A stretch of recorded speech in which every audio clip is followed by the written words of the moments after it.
മേശവിളക്കിലേക്ക് സ്വാഗതം. ഇന്നത്തെ മേശവിളക്കിൽ മലയാളത്തിൻ്റെ പ്രിയങ്കരിയായ കഥാകാരി ചന്ദ്രമതിയുടെ ഒഴുകാതെ ഒരു പുഴ എന്ന നോവൽ നമുക്ക് പരിചയപ്പെടാം.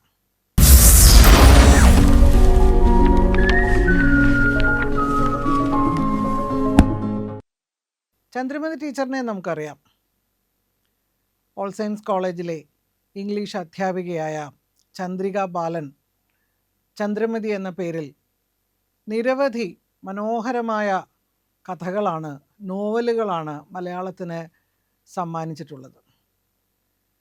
ആര്യാവർത്തനം, റെയിൻഡിയർ, ദേവീഗ്രാമം തുടങ്ങിയ പുസ്തകങ്ങൾ മലയാളികൾ നെഞ്ചോട് ചേർത്തവയാണ്.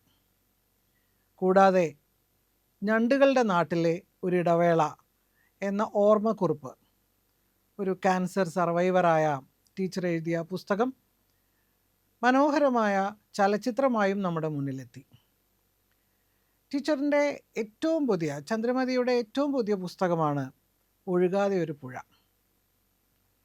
പല അർത്ഥങ്ങളുള്ള, പലതരത്തിൽ പ്രസക്തമായ ഒരു പുസ്തകം. ഇതിനെ ഒരു ജീവചരിത്ര നോവൽ എന്ന് നമുക്ക് വേണമെങ്കിൽ വിളിക്കാം. കാരണം ലോകം മുഴുവനും ആരാധിക്കുന്ന മഹാനായ എഴുത്തുകാരൻ ലിയോ ടോൾസ്റ്റോയിയുടെ ഭാര്യ സോഫിയ ടോൾസ്റ്റോയി മുഖ്യ കഥാപാത്രമാകുന്ന ഒരു നോവലാണിത്. യഥാർത്ഥത്തിൽ എഴുത്തുകാരിയെ സംബന്ധിച്ചിടത്തോളം ജീവിച്ചിരുന്ന ഒരു വ്യക്തി, ആ വ്യക്തിയെക്കുറിച്ച് ഒരു നോവൽ എഴുതുക എന്ന് പറയുന്നത് നിരവധി വെല്ലുവിളികളും നിരവധി പരിമിതികളും ഒരുപക്ഷെ എഴുത്തുകാരിക്ക് നൽകുന്നുണ്ടാകാം. എന്നാൽ ഇതെല്ലാം അതിജീവിച്ചുകൊണ്ടാണ് ചന്ദ്രമതി ഈ പുസ്തകം രചിച്ചിരിക്കുന്നത്.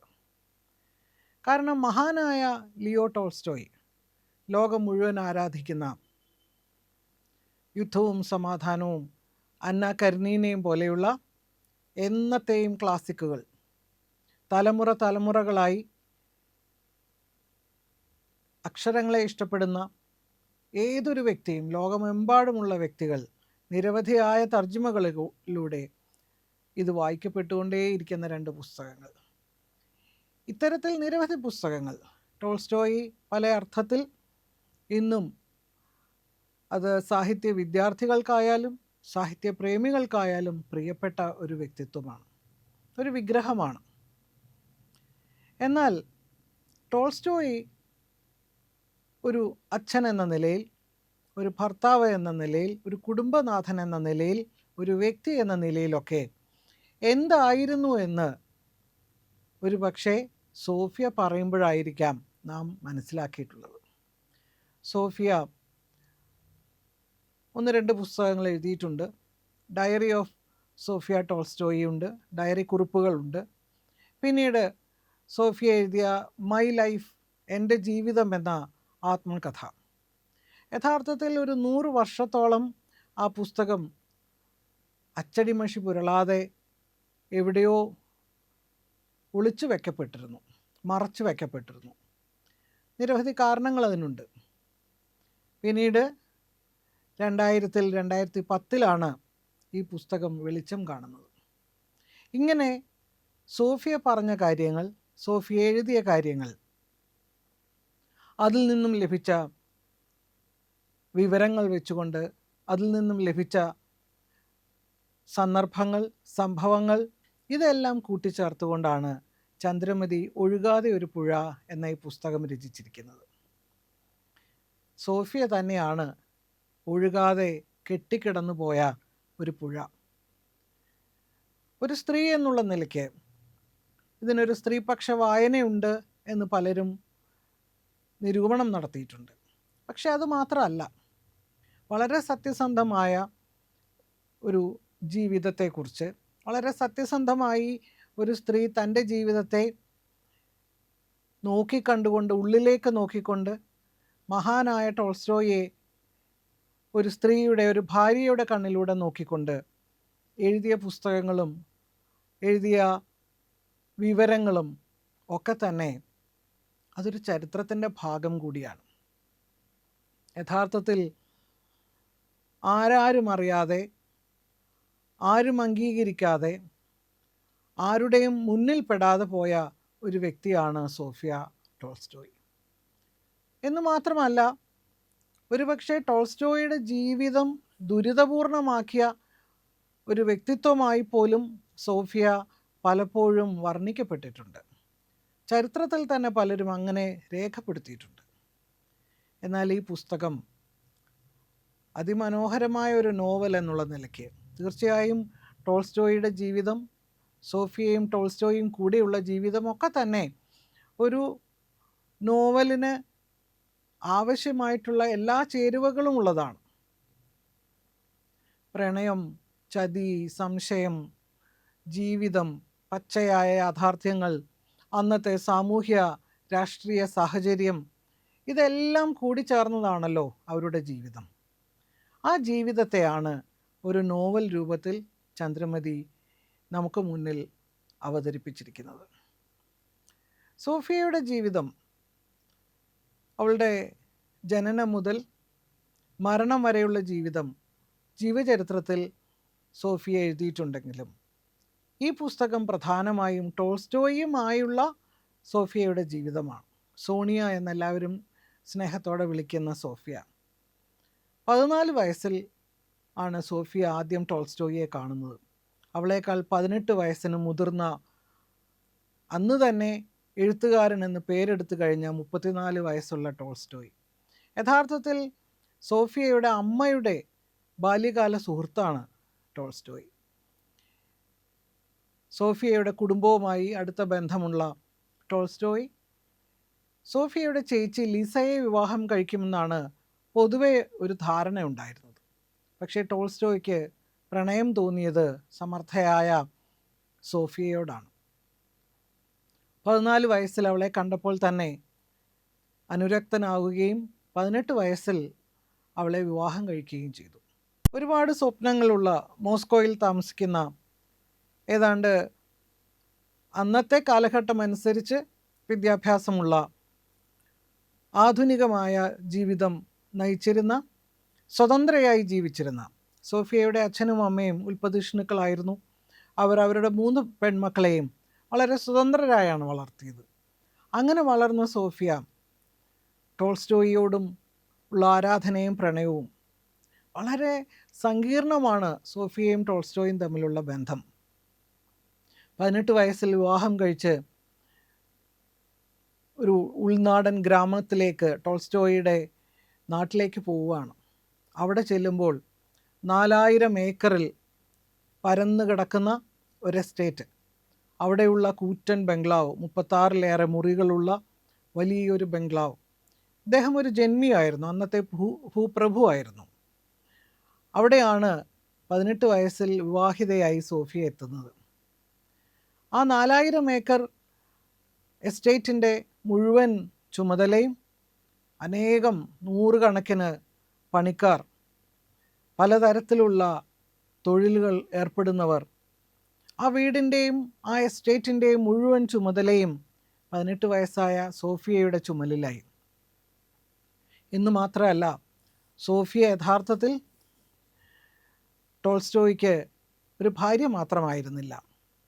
ടോൾസ്റ്റോയുടെ പുസ്തകങ്ങളുടെ പ്രൂഫ് വായിക്കുന്നത്, എഡിറ്റ് ചെയ്യുന്നത്, കോപ്പി എഴുതുന്നത്, പ്രസാധകരുമായി സംസാരിക്കുന്നത് പോലും പലപ്പോഴും സോഫിയ തന്നെയാണ്. ഇന്നും ലോകം ആരാധനയോടെ കണക്കാക്കുന്ന വാർ ആൻഡ് പീസ് എന്ന നോവൽ, യുദ്ധവും സമാധാനവും, 7 വട്ടമാണ് സോഫിയ മാറ്റി എഴുതിയത്. അന്ന് DTP ഇല്ല, ടൈപ്പ് റൈറ്റിംഗ് ഇല്ല, എല്ലാം കയ്യെഴുത്ത് പ്രതിയാണ്.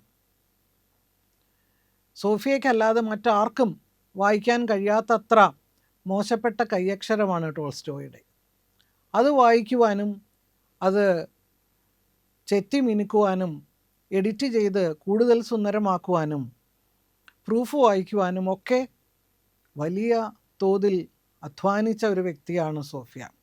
ഇത് മാത്രമല്ല, ഇത് യുദ്ധവും സമാധാനവും എഴുതി ഏതാണ്ട് 5 വർഷത്തിനകം തന്നെ അന്ന കരനീന ടോൾസ്റ്റോയി എഴുതി.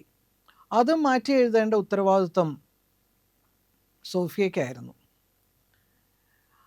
അതിൻ്റെ ഒപ്പം തന്നെ 13 മക്കളെയാണ് സോഫിയ പ്രസവിച്ചത്.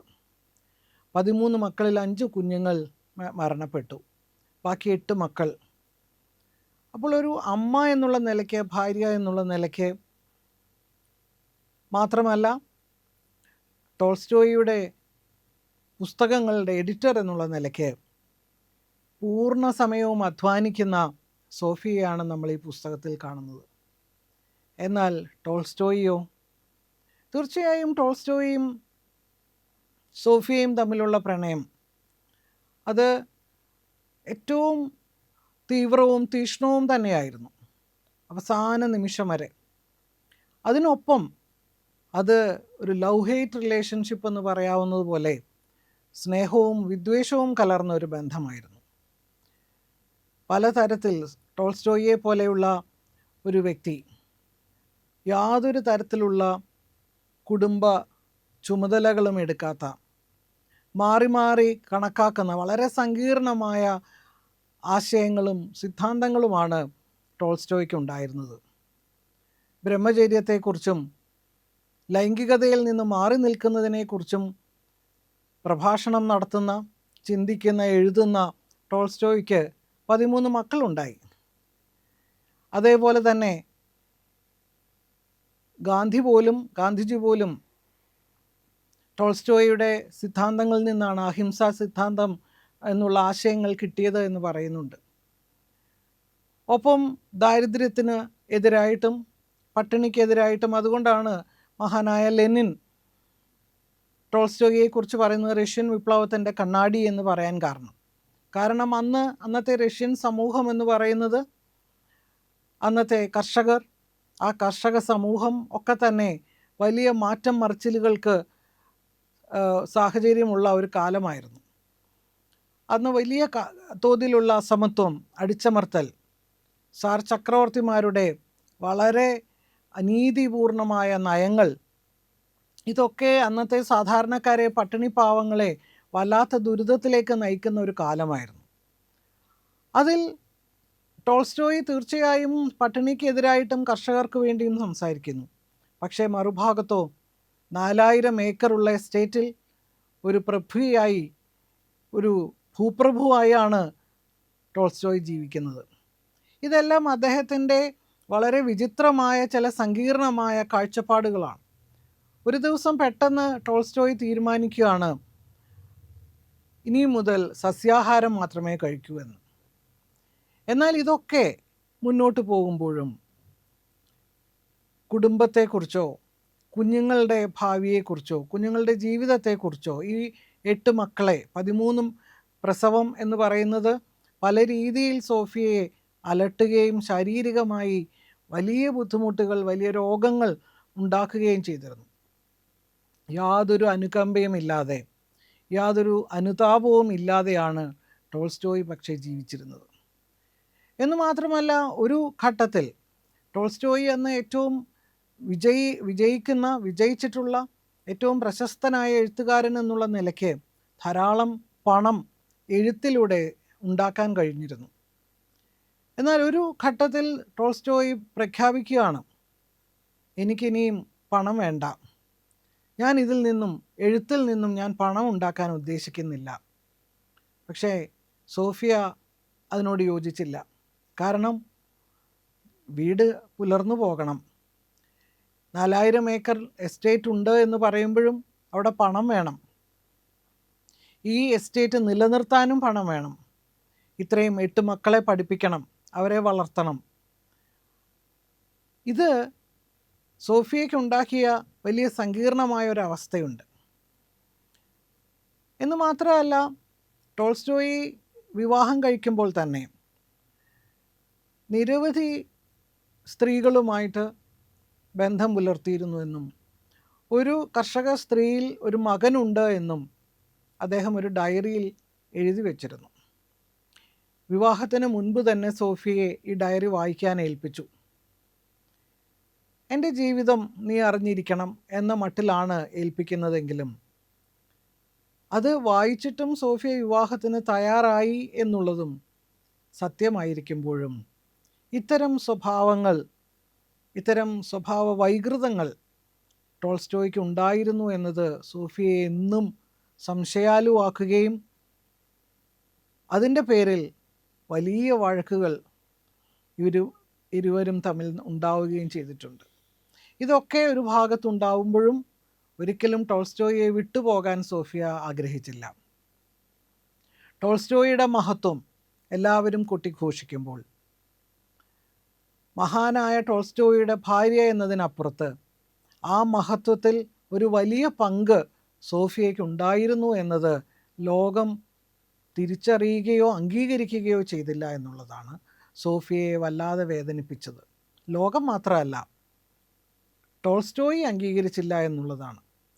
സോഫിയ പറയുന്നുണ്ട്, 7 വട്ടം യുദ്ധവും സമാധാനവും മാറ്റി എഴുതുകയും അത് പ്രസാധകരിലേക്ക് എത്തുവാനും വായനക്കാരിലേക്ക് എത്തുവാനും സോഫിയ എടുത്ത എഫേർട്ട്, സോഫിയ എടുത്ത അധ്വാനം, ഇതൊന്നും അംഗീകരിക്കുന്നില്ല എന്ന് മാത്രമല്ല, ഒരു അടിക്കുറിപ്പിൽ പോലും സോഫിയയുടെ പേര് ഒരിക്കലും ഉണ്ടായിരുന്നില്ല എന്നതാണ്. സോഫിയയുടെ ആത്മകഥയും ഡയറി കുറിപ്പുകളും പുറത്തു വരികയും അത് പിന്നീട് പ്രസിദ്ധീകരിക്കുകയും അത് ഇംഗ്ലീഷിലേക്കും മറ്റു ഭാഷകളിലേക്കും തർജ്ജമ ചെയ്യപ്പെടുകയും ചെയ്ത ഏറ്റവും ഈ അടുത്ത കാലത്ത് 100 വർഷം മുമ്പ് നടന്ന ഈ സംഭവങ്ങൾ ഈ വളരെ അടുത്താണ് ജനം അറിഞ്ഞു തുടങ്ങിയത്. അപ്പോൾ ആരാലും അറിയപ്പെടാതെ ചരിത്രത്തിൻ്റെ, സാഹിത്യ ചരിത്രത്തിൻ്റെ ഒക്കെ ഒരു നിഴല് പോലും ആകാതെ മാറിപ്പോയ സോഫിയയുടെ കഥ, ഒരു ദുഃഖ നിറഞ്ഞ ഒരു കഥാപാത്രം, വളരെ സങ്കീർണമായ കഥാപാത്രം. സോഫിയ വളരെ സങ്കീർണമായ കഥാപാത്രമായിരിക്കുമ്പോൾ തന്നെ ഒരു പ്രതിഭാശാലിയുമായിരുന്നു. അതുകൊണ്ടാണ് ചന്ദ്രമതി ഈ പുസ്തകത്തിന് ഒഴുകാതെ ഒരു പുഴ എന്ന പേരിട്ടത്. കാരണം സോഫിയ യഥാർത്ഥത്തിൽ ടോൾസ്റ്റോയിയുടെ എഡിറ്റർ ആയിരിക്കുമ്പോൾ തന്നെ അതിനപ്പുറത്ത് സ്വന്തമായ ഒരു വ്യക്തിത്വം ഉണ്ടായിരുന്നു. ഫോട്ടോഗ്രാഫി ഇഷ്ടപ്പെടുന്ന, സംഗീതം ഇഷ്ടപ്പെടുന്ന, കവിത ഇഷ്ടപ്പെടുന്ന, സാഹിത്യം ഇഷ്ടപ്പെടുന്ന നല്ല ഒരു എഴുത്തുകാരി കൂടിയായിരുന്നു സോഫിയ. ഈ കഴിവുകളൊക്കെ തന്നെ സോഫിയ അടച്ചുപൂട്ടി വെക്കാൻ നിർബന്ധിക്കപ്പെട്ടു. സോഫിയയുടെ കഴിവുകൾ, സോഫിയയുടെ സർഗപ്രതിഭ, സോഫിയയുടെ ക്രിയാത്മകമായ കഴിവുകൾ ഒന്നും പുറത്തേക്ക് കൊണ്ടുവരാൻ സോഫിയയ്ക്ക് കഴിഞ്ഞില്ല. 40 വർഷത്തിലേറെ ടോൾസ്റ്റോയിയുടെ ഒപ്പം ജീവിച്ച് ടോൾസ്റ്റോയിയുടെ മഹത്വം കൂടുതൽ കൂടുതൽ തിളക്കമുള്ളതാക്കാൻ അധ്വാനിക്കുന്ന സോഫിയയുടെ വ്യക്തി ജീവിതം എന്നും ദുരിതവും കണ്ണുനീരും അധ്വാനവും മാത്രമായിരുന്നു. ഇത് സോഫിയയെ പലപ്പോഴും വല്ലാത്ത സന്നിഗ്ധാവസ്ഥയിൽ എത്തിച്ചിട്ടുണ്ട്. ഇതിനിടയിൽ കടന്നു വന്ന ചെത്കോവ് എന്ന് പറയുന്ന പബ്ലിഷർ സോഫിയയുടെ ജീവിതം കൂടുതൽ ദുരിതപൂർണമാക്കാൻ ചെത്കോവുമായി ടോൾസ്റ്റോയ്ക്കുള്ള ബന്ധം കാരണമായിട്ടുണ്ട്. ചെത്കോവ് വലിയ ഒരു കൂർമ്മബുദ്ധിയുള്ള ഒരു അപകടകാരിയായ ഒരു വ്യക്തിയായിരുന്നു. പക്ഷേ അത് ടോൾസ്റ്റോയ് മനസ്സിലാക്കിയില്ല. ടോൾസ്റ്റോയുടെ എഴുത്ത്, അതിൻ്റെ മുഴുവൻ അവകാശിയായി ചെത്കോവ് സ്വയം അവരോധിക്കുകയായിരുന്നു. ടോൾസ്റ്റോയുടെ മരണശേഷവും അതിൻ്റെ എല്ലാ അവകാശങ്ങളും തനിക്ക് ലഭിക്കുമെന്ന് ചെത്കോവ് കണക്കുകൂട്ടി. എന്ന് മാത്രമല്ല, ചെത്കോവുമായിട്ട് ടോൾസ്റ്റോയ്ക്ക് ലൈംഗിക ബന്ധം വരെ ഉണ്ടായിരുന്നോ എന്ന് സോഫിയ സംശയിച്ചിട്ടുണ്ട്. സോഫിയയും മക്കളും സംശയിച്ചിട്ടുണ്ട്. അത്തരത്തിലുള്ള ഒരു ജീവിതത്തിലേക്ക് ചെത്കോവ് ടോൾസ്റ്റോയെ കൊണ്ടുപോവുകയായിരുന്നു. ആ ഒരു വല്ലാത്ത സ്വാധീനം അവസാന കാലത്ത് സോഫിയയുടെയും ടോൾസ്റ്റോയുടെയും ജീവിതത്തിൽ കരിനിഴൽ പടർത്തി. ഏതാണ്ട് അവസാന കാലത്ത് ടോൾസ്റ്റോയ് കുടുംബം ഉപേക്ഷിച്ച് സോഫിയയെ ഉപേക്ഷിച്ചു പോയി. യാസ്നായ പോളിനോ എന്ന് പറയുന്ന ആ എസ്റ്റേറ്റിൽ നിന്നും ടോൾസ്റ്റോയ് ഇറങ്ങിപ്പോവുകയും ഒരു റെയിൽവേ സ്റ്റേഷനിലെ ഒരു മുറിയിൽ അവസാന കാലം ജീവിച്ച് അവിടെ കിടന്ന് മരിക്കുകയും ചെയ്ത ഒരു ദുരന്ത കഥ ആണ് ടോൾസ്റ്റോയ്ക്കുള്ളത്. അന്ന് സോഫിയയ്ക്ക്, ഇത്രയേറെ ടോൾസ്റ്റോയുടെ ഒപ്പം നിന്ന സോഫിയയ്ക്ക് അവസാനം ആയി ഒരു നോക്ക് കാണാൻ പോലും അനുവാദം ലഭിച്ചില്ല. സോഫിയയുടെ മക്കൾ തീർച്ചയായും സോഫിയ ഏതാണ്ട് ഉന്മാദാവസ്ഥയിലേക്ക് പോകുന്ന പോലെ മാനസിക രോഗത്തിൻ്റെ വക്കിൽ വരെ എത്തുന്ന തരത്തിൽ സംഘർഷഭരിതമായ ജീവിതം നയിച്ച ഒരു വ്യക്തി എന്നുള്ള നിലയ്ക്ക് പലപ്പോഴും അവളുടെ വികാരവിക്ഷുബ്ധമായ പ്രതികരണങ്ങൾ ഒപ്പമുള്ളവരെ ബുദ്ധിമുട്ടിച്ചിട്ടുണ്ടാകാം. അതുകൊണ്ട് തന്നെ പെൺമക്കൾ പ്രത്യേകിച്ചും അച്ഛൻ്റെ ഒപ്പമായിരുന്നു. ആൺമക്കൾക്കാകട്ടെ അമ്മയോടൊപ്പം നിൽക്കുമ്പോഴും ടോൾസ്റ്റോയിയുടെ പല സ്വഭാവ സവിശേഷതകളും ആൺമക്കളും പിന്തുടരുകയും അവർക്ക് പണം മാത്രം മതി എന്ന തരത്തിലേക്ക് കാര്യങ്ങൾ നീങ്ങുകയും ചെയ്തു. അങ്ങനെ ഒരു ദുരന്തമയമായ ഒരു ജീവിതം ഈ മഹാനായ എഴുത്തുകാരൻ ഉണ്ടായിരുന്നു എന്നത് തീർച്ചയായും സങ്കടകരമാണ്. ഒപ്പം തന്നെ ഒരു സ്ത്രീ എന്നുള്ള നിലയ്ക്ക് 18 വയസ്സിൽ ഒരുപാട് സ്വപ്നങ്ങളുമായി ടോൾസ്റ്റോയുടെ ജീവിതത്തിലേക്ക് പ്രണയാതുരയായി കടന്നു വന്ന സോഫിയ കടന്നുപോയ വഴികളെന്ന് പറയുന്നത് ഏറ്റവും ദുർഘടം പിടിച്ചതായിരുന്നു. അത് പക്ഷേ ലോകം തിരിച്ചറിയാതെ പോവുകയും ഒരു വില്ലൻ കഥാപാത്രമായി ടോൾസ്റ്റോയുടെ ജീവിതത്തിൽ സോഫിയയെ പ്രതിഷ്ഠിക്കുകയും ചെയ്ത ചരിത്രവുമുണ്ട്. അതിനെയെല്ലാം പൊളിച്ചെഴുതിക്കൊണ്ട് ഒരു പുനർവായനയ്ക്കാണ് ചന്ദ്രമതി തയ്യാറായത്. ഇതിൻ്റെ അർത്ഥം മഹാനായ ടോൾസ്റ്റോയിയെ ചിലരൊക്കെ അങ്ങനെ വ്യാഖ്യാനിക്കുന്നുണ്ട്. മഹാനായ ടോൾസ്റ്റോയിയുടെ മഹത്വത്തെ കുറച്ച് കാണുകയല്ല, അദ്ദേഹത്തിൻ്റെ എല്ലാ കഴിവുകളെയും, അദ്ദേഹത്തിൻ്റെ പ്രാഗൽഭ്യത്തെയും, അദ്ദേഹത്തിൻ്റെ സാമർഥ്യത്തെയും ബുദ്ധിശക്തിയെയും ഒക്കെ അംഗീകരിച്ചുകൊണ്ട് തന്നെ അദ്ദേഹത്തിൻ്റെ മനുഷ്യൻ എന്നുള്ള നിലയ്ക്ക് അദ്ദേഹത്തിൻ്റെ മറ്റൊരു മുഖം കൂടി അനാവരണം ചെയ്യപ്പെടുക മാത്രമാണ് ഇവിടെ ചെയ്തത്. ഒപ്പം തന്നെ സോഫിയ എന്ന നമ്മൾ പലപ്പോഴും പറയാറുള്ളത് പോലെ എല്ലാ പ്രശസ്തരായ പുരുഷൻ്റെയും പിന്നിൽ ഒരു സ്ത്രീ ഉണ്ട് എന്ന് പറയുന്നത് പോലെ ഇതിൻ്റെ പിന്നിലല്ല, അതിൻ്റെ മുന്നിൽ തന്നെ ഉണ്ടായിരുന്ന സോഫിയയെ കാണാതെ പോയി എന്നുള്ളിടത്താണ് ഏറ്റവും ദയനീയമായ അവസ്ഥ. അത് ഈ പരിമിതികൾക്കൊക്കെ ഉള്ളിൽ നിന്നുകൊണ്ട് നേരത്തെ സൂചിപ്പിച്ചതുപോലെ ഒരു ചരിത്രാഖ്യായിക, ഒരു ചരിത്ര നോവൽ എഴുതുമ്പോൾ ഒരു 100 വർഷം മുമ്പ് ജീവിച്ച ലോകം മുഴുവനും ആരാധിക്കുന്ന ഒരു എഴുത്തുകാരനെയും അദ്ദേഹത്തിൻ്റെ ജീവിത പങ്കാളിയെയും കുറിച്ച് ഒരു നോവൽ ആയി അത് എഴുതുമ്പോൾ അവിടെ ഭാവന കടന്നു വരേണ്ടതായിട്ടുണ്ട്. ഇതൊരു ചരിത്രമല്ല, ഇതൊരു നോവലാണ്. അപ്പോൾ അവിടെ ഭാവനയ്ക്ക് വലിയ ഒരു പങ്ക് വഹിക്കാനുണ്ട്. അതൊരു നോവലാക്കി മാറ്റുക, ആ സന്ദർഭങ്ങളെ, ജീവിത സന്ദർഭങ്ങളെ ഒക്കെ തന്നെ ഒരു കഥയായി മാറ്റുക എന്നത് ഒരു വലിയ വെല്ലുവിളിയാണ്. അത് വളരെ സമർത്ഥമായി ചന്ദ്രമതി ഇതിൽ ചെയ്തിരിക്കുന്നു. നോവലിൻ്റെ എല്ലാ ഉദ്വേഗജനകമായ സന്ദർഭങ്ങളും നിലനിർത്തിക്കൊണ്ട്, അതിൻ്റെ മനോഹാരിത നിലനിർത്തിക്കൊണ്ട് ഒരു ജീവിതം ചന്ദ്രമതി പറയുകയാണ് ചെയ്തത്. ഇതിൻ്റെ ഒടുവിൽ, നോവലിൻ്റെ ഒടുവിൽ അവസാനിക്കുന്നില്ല എന്നൊരധ്യായമുണ്ട്. അത് ഒരു സ്വപ്നത്തിൽ എന്ന പോലെ എഴുത്തുകാരിയും കഥാപാത്രവും തമ്മിൽ നടക്കുന്ന ഒരു സംഭാഷണമാണ്. വളരെ സുന്ദരമാണ് ആ ഭാഗം. മുന്നിൽ വന്ന് നിന്നുകൊണ്ട് സോണിയ അഥവാ സോഫിയ സംസാരിക്കുകയാണ്.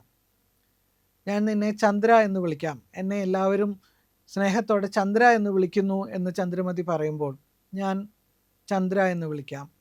കാരണം അതിൽ ടീച്ചർ പറയുന്നുണ്ട് ഈ സോണിയ ഞാൻ തന്നെയാണ്. ടീച്ചർ അതിനെ, ആ കഥാപാത്രത്തെ സ്വയം ആവാഹിച്ചുകൊണ്ടാണ് ഈ നോവൽ എഴുതിയിരിക്കുന്നത്. അതുകൊണ്ടാണ് ഇതത്രയേറെ വൈകാരികമായി തന്നെ നമുക്ക് വായിച്ചു പോകാൻ കഴിയുന്നത്. അതിൻ്റെ എല്ലാ സൗന്ദര്യവും നിലനിർത്തിക്കൊണ്ട് ഒടുവിൽ ഇത് എങ്ങനെ അവസാനിപ്പിക്കണം, എങ്ങനെയാണ് ഈ നോവൽ അവസാനിപ്പിക്കുക എന്ന് മാത്രമല്ല, സോഫിയ ഒരു ചോദ്യം ചോദിക്കുന്നുണ്ട്. ടോൾസ്റ്റോയുടെ മരണശേഷം ഞാൻ 9 കൊല്ലം ജീവിച്ചു. ആ 9 കൊല്ലവും വളരെ പ്രക്ഷുബ്ധമായിരുന്നു. എന്തുകൊണ്ടാണ് അതിലേക്ക് കടന്നു പോകാതിരുന്നത്? അതിനും ടീച്ചർ ഒരു വിശദീകരണം നൽകുന്നുണ്ട്.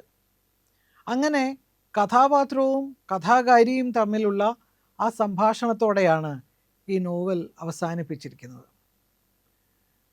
ടീച്ചറിൻ്റെ തന്നെ പ്രിയപ്പെട്ട ജീവിത പങ്കാളി, അദ്ദേഹം ചുവരിൽ ചെല്ലിട്ട ഒരു ചിത്രമായി മാറിക്കഴിഞ്ഞ ശേഷമാണ് ടീച്ചർ ഈ പുസ്തകം പൂർത്തിയാക്കിയിരിക്കുന്നത്. അവിടെ ഇരുന്നു കൊണ്ട് അദ്ദേഹം പറഞ്ഞ വാചകങ്ങൾ ഇതാണ്: അന്തരീക്ഷവായു ഇളകി സോണിയ മറയുകയാണ്. വെളുത്ത കുപ്പായവും തിളങ്ങുന്ന മുഖവും അലിഞ്ഞുപോയി. എഴുത്തുകാരി ഉള്ളിലെ വിതുമ്പലോടെ നോക്കി നിന്നു. ചുവരിൽ ചില്ലുകൂട്ടിൽ ഇരിക്കുന്ന ഏറ്റവും പ്രിയപ്പെട്ടവനോട് എഴുത്തുകാരി ചോദിച്ചു, ഞാൻ എന്തു ചെയ്യണം? ഈ രംഗം തന്നെ പകർത്തിയാൽ പോരെ? അവൻ ചോദിച്ചു. ചന്ദ്രമതി അങ്ങനെ സോഫിയയുടെ കഥ സ്വന്തം ജീവിത പങ്കാളിയുടെ വാക്കുകൾ കടമെടുത്തുകൊണ്ട് അതുകൂടി കൂട്ടിച്ചേർത്തുകൊണ്ട് ആ കഥ, സോഫിയയുടെ കഥ അവിടെ അവസാനിപ്പിക്കുകയാണ്. ഒപ്പം ടോൾസ്റ്റോയിയുടെ കഥയും അങ്ങനെ ലോകത്തിൻ്റെ മുന്നിൽ മറ്റൊരു കഥയായി അവതരിപ്പിച്ചിരിക്കുകയാണ്. സോഫിയ ടോൾസ്റ്റോയിയുടെ ഡയറി കുറിപ്പുകളിലെ ചില ഭാഗങ്ങൾ ചന്ദ്രമതി ടീച്ചർ ഇതിൽ എടുത്തു ചേർത്തിട്ടുണ്ട്. ഞാനൊരു ബുദ്ധിജീവിയെ ഏതാണ്ട് 40 വർഷമായി സേവിക്കുന്നു. എൻ്റെ ഉള്ളിലെ ബൗദ്ധികോർജം ഇളകി മറിയുന്നത് 100ഓളം തവണ ഞാൻ അറിഞ്ഞിട്ടുണ്ട്. പല വിധത്തിലുള്ള ആഗ്രഹങ്ങളായി: വിദ്യാഭ്യാസം നേടാനുള്ള ദാഹം, സംഗീതപ്രേമം, കലാസ്നേഹം. അങ്ങനെ വീണ്ടും വീണ്ടും ഞാൻ അവയെ അമർത്തിവെച്ച് നശിപ്പിക്കുന്നു. പലരും ചോദിക്കാറുണ്ട്, നിന്നെ പോലെ വില കുറഞ്ഞ ഒരു പെണ്ണിന് എന്തിനാണ് ബൗദ്ധിക ജീവിതവും കലാജീവിതവും എന്ന്. ഈ ചോദ്യത്തിന് എനിക്കിങ്ങനെയേ മറുപടി പറയാനാവൂ. എനിക്കറിയില്ല. പക്ഷേ ഒരു ബുദ്ധിജീവിയെ സേവിക്കാൻ വേണ്ടി എന്നേക്കുമായി ആ ആഗ്രഹങ്ങളെ അമർത്തി പിടിക്കേണ്ടി വരുന്നത് വലിയ നിർഭാഗ്യമാണ്.